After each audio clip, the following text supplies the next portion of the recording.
Hello and welcome to want worthy. आज की video में हम लोग करेंगे फिल इन द ब्लैंक्स। तो देखते हैं पहला क्वेश्चन है he went there dash on foot, by foot, with foot या फ्रॉम फुट। तो क्या होगा? तो इसका आंसर होगा ऑप्शन ए, ऑन फुट, यानी वो पैरों पर गया। ठीक है, तो नेक्स्ट क्वेश्चन देखते हैं। Question number 2, making pies and cakes dash Mrs Reddy's speciality, यानी कि पाइज और केक्स बनाना मिसेस रेड्डी की स्पेशलिटी है। इज़, आर, हैज़ या वर।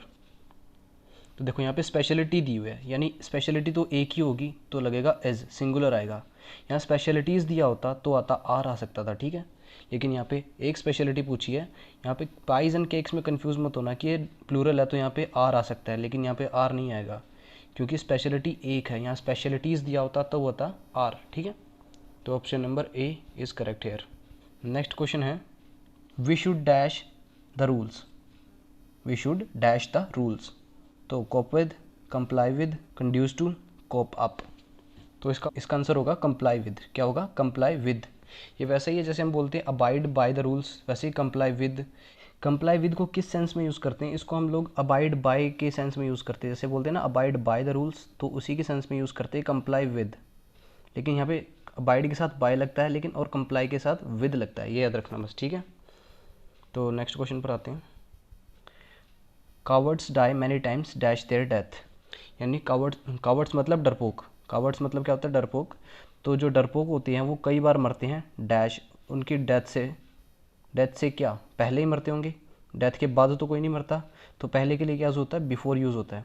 यानी कि कावर्ड्स हैं जो डरपोक होते हैं वो अपनी मौत से पहले कई बार मरते हैं। इस सेंटेंस का मतलब ये है।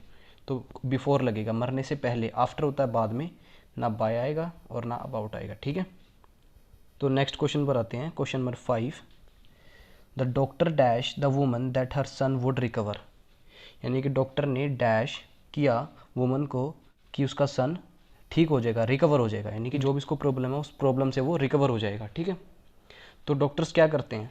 अश्योर करते हैं, इंश्योर करते हैं, इंश्योर्ड करते हैं, फिर श्योर। इसका आंसर क्या होगा? इसका आंसर होगा अश्योर्ड। अश्योर्ड का मतलब क्या होता है? दिलासा देना। अश्योर का मतलब क्या होता है? दिलासा देना। अब यहाँ पे डॉक्टर क्या कर रहा है? दिलासा दे रहा है कि आपका बेटा रिकवर हो जाएगा। किससे कह रहा है? वुमन से कह रहा है कि वो आपका लड़का ठीक हो जाएगा, वो रिकवर हो जाएगा। इंश्योर्ड का मतलब क्या होता है? इंश्योर्ड का मतलब होता है सर्टेनिटी दिखाना, यानी कि ये काम हो जाएगा, इसे पक्का है, इंश्योर करना इस चीज़ के लिए कि हाँ मैं पक्का कहता हूँ कि ये काम होएगा। ठीक है, और इंश्योर्ड का मतलब क्या होता है? इंश्योर्ड का मतलब होता है टू प्रोटेक्ट। ठीक है, प्रोटेक्ट करना। तो नेक्स्ट क्वेश्चन है क्वेश्चन नंबर 6। इसमें क्या पूछा है? As the doctor dash into the room the nurse handle him the report of the patient. तो जब doctor dash into room, तो नर्स ने क्या किया? उसको रिपोर्ट दे दी। किसकी? पेशेंट की रिपोर्ट दी। तो जो डॉक्टर था वो रूम में आया होगा, तो रूम में आने के लिए कौन सा इसमें लगेगा? कम्स, केम, वेंट या एंटर्ड। तो वेंट लगता है जाने के लिए, सी तो आएगा नहीं। तो एंटर्ड इनटू, एंटर्ड के साथ इनटू नहीं लगता। कभी भी एंटर्ड के साथ क्या नहीं लगेगा? इनटू नहीं लगेगा, तो ये एंटर्ड इनटू नहीं हो सकता। तो ये ऑप्शन डी भी का लगता है। और इसमें कम्स होगा या कम केम होगा? इसमें ऑप्शन बी करेक्ट होगा, केम।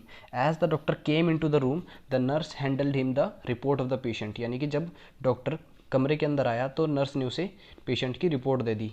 तो इसमें ऑप्शन होगा बी करेक्ट। नेक्स्ट क्वेश्चन है क्वेश्चन नंबर 7, ही एग्रीड डैश माई बिजनेस प्रपोजल। तो ये पूछ रहा है कि एग्री के साथ इसमें कौन सी प्रपोजिशन लगेगी? With, by, to, from. तो एग्री टू होता है। एग्री के साथ क्या लगता है? Agree to my business proposal इसमें लगेगा। ठीक है, नेक्स्ट क्वेश्चन देखते हैं। Question number 8, dash is way to the zoo. क्या पूछा है? Dash is way to the zoo, यानी कि वो पूछ रहा है कि जो जू का रास्ता है वो किस तरफ से है। तो किस तरफ के लिए क्या लगेगा? विच लगेगा। तो which is the way to the zoo. Who लग नहीं सकता क्योंकि ये कोई पर्सन नहीं रहा, मतलब ये किसी पर्सन के लिए नहीं यूज़ हो रहा। तो हु किसके लिए यूज़ होता है? पर्सन के लिए यूज़ होता है, तो ये नहीं लगेगा। फ्रॉम नहीं होगा, हुम नहीं होगा। हुम भी पर्सन के लिए होता है, और फ्रॉम होता है से, यानी कि वहाँ से। लेकिन वो पूछ रहा है कहाँ, तो कहाँ के लिए क्या यूज़ होगा? Which is the way to the zoo. ठीक है, तो नेक्स्ट क्वेश्चन देखते हैं। 9th में क्या पूछ रहा है? All of us are devoted dash one another. अब डिवोटेड के साथ क्या लगता है? Devoted to. ठीक है, डिवोटेड टू समवन, यानी अगर आप किसी के लिए, किसी पर्सन के लिए डिवोटेड हो तो उसके लिए क्या लगता है? टू लगता है।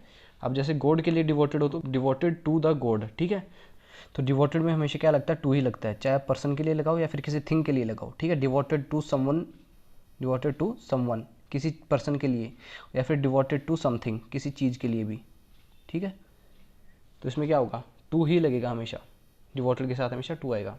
तो नेक्स्ट क्वेश्चन देखते हैं, क्वेश्चन नंबर 9। क्वेश्चन नंबर 9 में क्या पूछ रहा है, the child has been missing dash yesterday, यानी कि जो चाइल्ड है मिसिंग है कब से, यस्टरडे से। तो उसमें क्या लगेगा, इसके लिए क्या लगेगा, सेंस। कल से है तो उसके लिए लगता है सेंस। कल के बाद से तो नहीं लगेगा, आफ्टर नहीं लग सकता, बाय नहीं लग सकता, और फ्रॉम लगता है किसी पर्टिकुलर टाइम के लिए। कब लगता है फ्रॉम, किसी पर्टिकुलर टाइम के लिए, जैसे कि फ्रॉम 9 AM, ठीक है। कोई पर्टिकुलर टाइम दे देता कि इसी फिक्स टाइम पे वो गुम हुआ था लड़का या बच्चा, ठीक है। यहाँ पर्टिकुलर टाइम नहीं है, यहाँ पे एक टाइम पीरियड दिया है। टाइम पीरियड क्या दिया, यस्टरडे, यानी कि कल हुआ था। तो उसके लिए क्या यूज़ करेंगे हम, सिंस यूज़ करेंगे। अगर पर्टिकुलर टाइम दिया तो उसके लिए फ्रॉम यूज़ करते हैं, ठीक है। तो आज की वीडियो के लिए इतना ही, मिलते हैं नेक्स्ट वीडियो में। तब तक के लिए पढ़ते रहो और अपना ध्यान रखो। टेक केयर, बाय बाय, जय हिंद।